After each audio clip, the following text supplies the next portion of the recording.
Beep boop, beep boop boop, beep beep boop boop boop boop. What are we talking about today? Let's look at my list. It's all happening. It's all happening. I had a dream about cutting my hair. Maybe I'll actually do it. I am here to talk about music, as always. So, what are we going to talk about today? I'm going to talk about childhood Christmas memories today, and that is my favorite musical gifts, and I've gotten a lot. I'm going to start with my copy of After the Gold Rush on vinyl by Neil Young. Woo! And, oh my god, not the ring light. It is kind of a funny story because I said that's all I really wanted that year, and my dad likes to play tricks. Can you see it? Can you see him? So, the way that my dad likes to play tricks is that, so I told him this was the one thing I kind of wanted for Christmas that year. We also celebrate Hanukkah, but we don't do gifts like every 8 nights. We maybe when I was little and you could throw a little trinket at a kid, I don't know. But when I got older, it was just like every other night, or what we'd always light the candles. Cannot breathe, cannot breathe.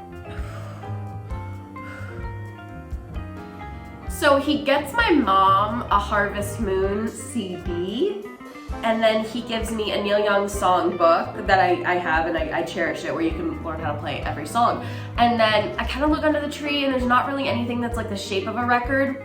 So he gets these like Neil Young like theme gifts, and I'm like, did he not hear me? Did he just like choose to ignore this? And then last gift, it was packaged in the boxing still. So it was wrapped in this big package, and it was just kind of like the last present, and I actually cried because it was just like, he had to play us like that. He always is just like, he's a trickster, that one. But this is one of my most prized possessions, and I think it's Graham Nash took this photo, actually, the album art cover, and there's nothing you can really describe. It's like front to back, what is it, start to finish, like a no skip album for me.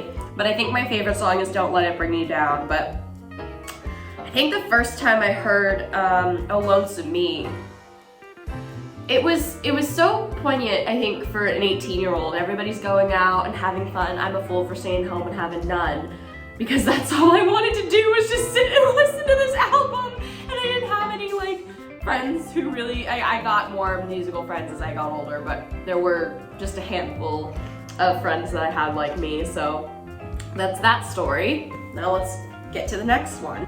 I have gotten a handful of guitars and instruments. One is a guitar that's like blues tuning, which I don't really know how to play, but it's beautiful, and I named it Magnolia after the Tom Petty song, underrated song. And then I also got a ukulele that I named, what did I name it? Chestnut. And I got it after I was in the musical production of Godspell, and I had to learn how to play the ukulele for that production. And you know, I borrowed somebody else's, and then my dad got me one. And I barely know how to play anymore. It was one of those things I learned for the play and kind of like forgot about, but I'm sure if I like pick it up, I can do it again. But then I got a 12 string, I think I was 19, and that was because I kept playing the riff to My Back Pages, but you know, the Birds version, that guitar solo is just so classic. And my dad heard me playing it, and then he just got me a 12 string, excuse me, because that song was originally on a 12 string. I'm like, Dad, is this for me or is this for you? Like cheeky, all that jazz. And I named that one Suzanne after the Leonard Cohen song, but I was really into the Judy Collins version at the time as well. I named my guitars. I have one named Blackbird, I have one named Blue, like Joni Mitchell. Like I have a lot of musical items. Anyway, the last gift I want to talk about, we're kind of do record bookends, is this I got when I was 14, and it is Sgt. Pepper on vinyl, and it was made in Japan. It is just, it's one of the most beautiful albums there is, isn't there? Isn't it? God, why can't I talk? And Paul must be dead because he's facing backwards, so but my dad, again, it was one of those things, he was like, what do you want for Christmas? And I said Sgt. Pepper, and then I got it, so that was cool. Then I escaped because I didn't want to be like around my family, that's all other things, but 14-year-old angst. But I also just wanted to, I kept learning how to play Lucy in the Sky. Oh, that's all I wanted to do was just master that intro. And then I went upstairs, locked myself away. Again, locked myself away from my family, didn't want to socialize. And I sat there and I watched Hard Day's Night and Help back to back. And I remember texting my friend who was another Beatles fanatic, and I was just like, we'll never be able to experience that time. And they were like, that was, it's that heart, like wrenching, the gut wrenching truth of knowing that we weren't a part of that and we'll never be a part of that. But I do think it's up to people like us now to preserve that legacy. And I was just, you know, them on the beach and in the snow, I was just like, these are the cutest guys in the world. 2 of them are dead. I'm never gonna meet them. I was just in tears. I was 14, so I was like, I don't like any guys. I like this. Like, I like George Harrison, like, you know, doing the yo-yo thing.